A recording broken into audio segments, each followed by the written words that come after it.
নমস্কার, good evening. আজ দাদার জন্মদিন। তো খুব বাঙালির নিয়মেই জন্মদিন পালন হয় আমাদের ঘরে। কেক আমাদের ঘরে সাধারণত হয় না, বন্ধুরা করলে হয়তো কেক ফেক হয়, বাট ঘরের মধ্যে আমরা কেক করি না। বাঙালি আওতায় আমাদের ঘরে পূজা দেওয়া হয়, পায়েস হয়, সেইভাবেই জন্মদিন পালন হয়। তো বার্থডে বয় মানে আমার দাদা। আমি সবাইকে বলে বেড়াই যে আমি আজ পর্যন্ত ঘরে মার খাই নাই। তার প্রায় কারণেই হইলে আমার দাদা, কেন আমার বেশিরভাগ দোষই ও নিজের ঘাড়ে নিয়ে নিয়েছে। কিছু কিছু ক্ষেত্রে হয়তো মার খাইতাম, তো সেগুলো দাদা নিজের ঘাড়ে নিলে হয়তো মার ফাই খাই নাই। তো ঘরে অল্প প্যাম্পার ভাবেই বড় হয়েছি আমি। আজ 23 কমপ্লিট করে ও 24-এ মানে পা দিল। 24-এ পা দিল না, হ্যাঁ 24-এ পা দিল। তো 24 বছরের जवान हो गया, 24 साल का। बर्थडे बॉय কিছু বক্তব্য? কি বলবো আজকে, কিছু বলার নেই।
দশ টাকা না দেখে নিয়ে আসি।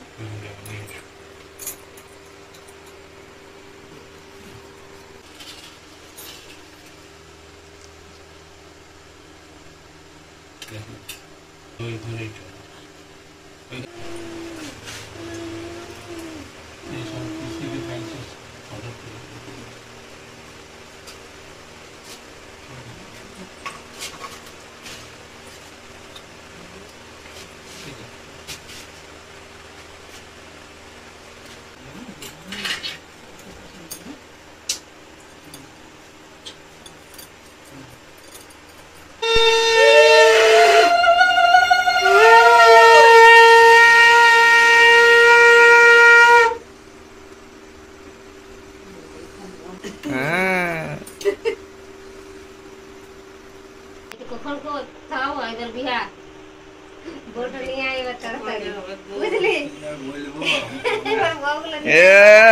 আর কিছু না, शादी का बात छिड़ गया। এবার বউগুলা নিয়ে আই, আমাদের এই যে অল্প আছে হাসি এবার আমাদের বাড়ি খাওয়া। এ আরে আমি মিষ্টি খাই না, বাই দ্য ওয়ে, তাও খাচ্ছি আজকে।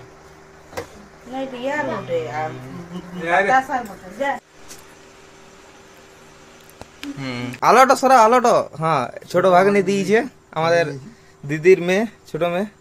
তো ওই বেলুন গুলাকে বাঁচাই এনেছি, বাসে ট্রেনে অটোতে সব দিকে বাঁচাই নিয়ে এসেছি। এটা প্রমাণ, ব্লগে দেখে নিবি যে সব বেলুন একদম গোটা আছে, একটাও ফুটতে দিই নাই। ছোট মামার ডিল একদম, আমার ডিল ছিল। আমার একটা বেলুন টোটো অটো কিছুতে ফুটতে দিই নাই, ডিল ইজ ডিল।